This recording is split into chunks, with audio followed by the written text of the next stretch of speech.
No matter what anybody tells you, words and ideas can change the world. And the human race is filled with passion.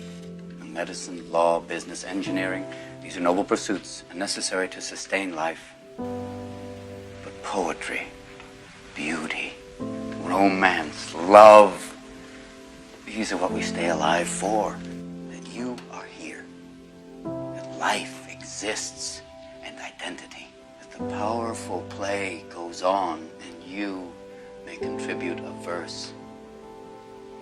What will your verse be? Why can't we treat death with a certain amount of humanity and dignity and decency and, God forbid, maybe even humor? Death is not the enemy, gentlemen. If we're going to fight a disease, let's fight one of the most terrible diseases of all, indifference. A doctor's mission should be not just to prevent death, but also to improve the quality of life. That's why you treat a disease, you win, you lose. You treat a person, I guarantee you'll win, no matter what the outcome. So if I asked you about art, you'd probably give me the skinny on every art book ever written. Michelangelo. I know a lot about him. Life's work, political aspirations, him and the Pope, sexual orientation, the whole works, right? I bet you can't tell me what it smells like in the Sistine Chapel. You've never actually stood there and looked up at that beautiful ceiling, seen that. If I ask you about women, you'd probably give me a syllabus of your personal favorites. You may have even been laid a few times. But you can't tell me what it feels like to wake up next to a woman and feel truly happy. I ask you about war, you'd probably throw Shakespeare at me, right? Once more into the breach, dear friends. But you've never been near one. You've never held your best friend's head in your lap and watch him gasp his last breath looking to you for help. I ask you about love, you'd probably quote me a sonnet.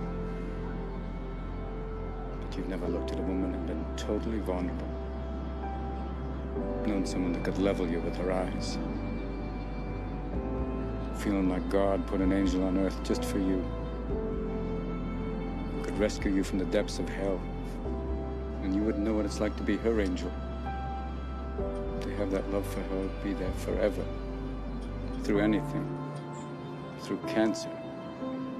And you would know about sleeping sitting up in a hospital room for 2 months, holding her hand, because the doctors could see in your eyes that the terms visiting hours don't apply to you.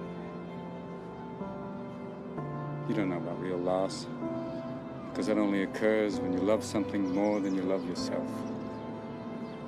I doubt you've ever dared to love anybody that much. You know, as we come to the end of this phase of our life, we find ourselves trying to remember the good times and trying to forget the bad times. We find ourselves thinking about the future. We start to worry, thinking, what am I going to do? Where am I going to be in 10 years? But I say to you, hey, look at me. Please, don't worry so much. Because in the end, none of us have very long on this earth. Life is fleeting.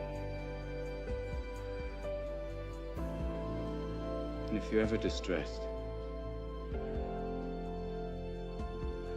cast your eyes to the summer sky, when the stars are strung across the velvety night, and when a shooting star streaks through the blackness, turning night into day. Make a wish. And think of me. And make your life spectacular. I know I did.